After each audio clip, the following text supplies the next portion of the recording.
sepse trupat e ndërmjetme të shoqërisë janë garancia, ajo që është shtresa mesme e shoqërisë, që pjesa më e rëndësishme apo një pjesë e rëndësishme jeni dhe në këtë takim, akademia, shoqëria civile, media, njerëzit të cilët duhet të jenë luftëtarë për këto të drejta, duken si të dorëzuar, si kur kanë humbur besimin, shumica kanë zgjedhur të largohen nga Shqipëria. Por edhe një pjesë e madhe e atyre që janë këtu duket sikur janë pajtuar me të keqen. Dhe kjo është një dramë e madhe që menduam që me këtë takim bashkë me miq, me pedagog, me të gjithë se duket se jemi të bashkëftuar në këtë takim, kemi vendosur që ti diskutojmë, duke bërë një debat mbi demokracinë, mbi shtetin e së drejtës, duke bërë një debat të përkthyer në kontekstin ton, dhe ky është një moment që pa diskutim e kërkon këtë debat, për shkak se Shqipëria fatkeqësisht në shtyllat që garantojnë demokracinë është e goditur. Pra ka mungesë rregullash loje brenda partive politike, duke shmangur zgjedhjet apo duke mos pasur zgjedhje në partitë politike, qoftë Partia Socialiste, qoftë Partia Demokratike, ka mungesë zgjedhjesh reale të qytetarëve për përfaqësuesit e tyre, sistemi zgjedhor që ka goditur në themel sistemin përfaqësues që në vitin 2008 u përkeqësua me ndryshimet e fundit në kodin zgjedhor në vitin 2024, duke bërë një sistem hibrid ku qytetarët nuk zgjedhin asgjë dhe pronarët praktikisht kryetarët e partive zgjedhin çdo përfaqësues.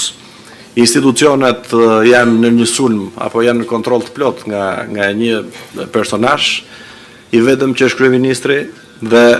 spaku i cili në një farë mënyrë duhet të thënë ka hapur rrugën për një pjesëmarrje të re politike, duke goditur rënd korrupsionin dhe duke vendosur standarde të reja në ndëshkueshmërinë e abuzuesve të posteve publike, pa diskutim edhe të krimit të organizuar, që po sjell një ndryshim gradual kulturor në lidhje me përgjegjësinë para ligjit në Shqipëri, është në një sulm të vazhdueshëm thuajse nga gjithë palët politike. Kjo shumë mund mendojnë që shumë mund bëj edhe SPAK, por në kontekstin shqiptar është një institucion i cili të paktën me ishuj po i reziston presioneve politike dhe duhet të jepet ajo që i dakon si një piknisje e rëndësishme pa diskutim për pavarësinë e institucioneve dhe për t'i dhënë mundësi rikthimin e një procesi politik ku gjithë secili më përgjegjësi për veprimet e veta, dhe në shumë raste, pavarësisht se nuk duhet ishte kështu, duhet ishte vota ajo që përcaktonte, por për shkak të bllokimit të sistemit dhe mospasjes së zgjedhjeve në asnjë dimension,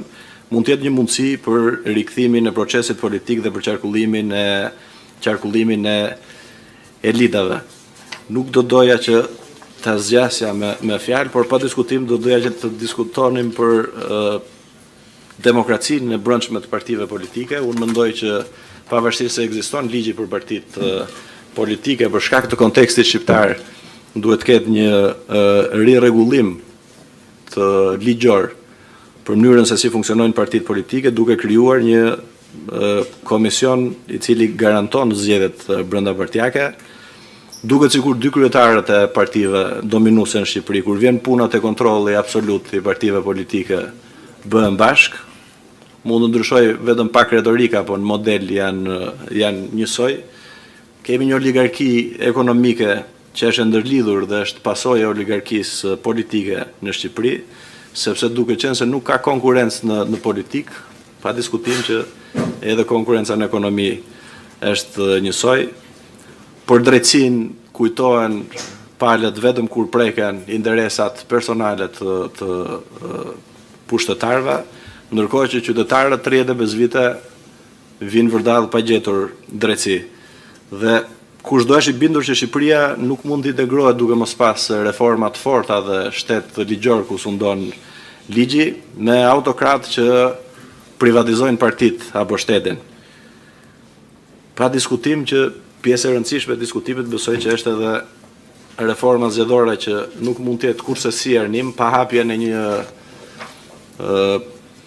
sistemi zgjedhor i cili të garantojë përfaqësimin e drejtë, duke i dhënë të drejtën qytetarëve për të votuar drejt për drejt kandidatët për deputet,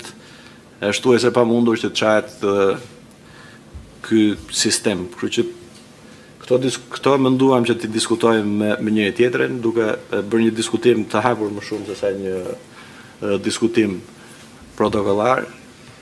që kush të dojë apo sipas radhës që vetesh e keni paracaktuar të diskutojë të marrin fjalën. Faleminderit.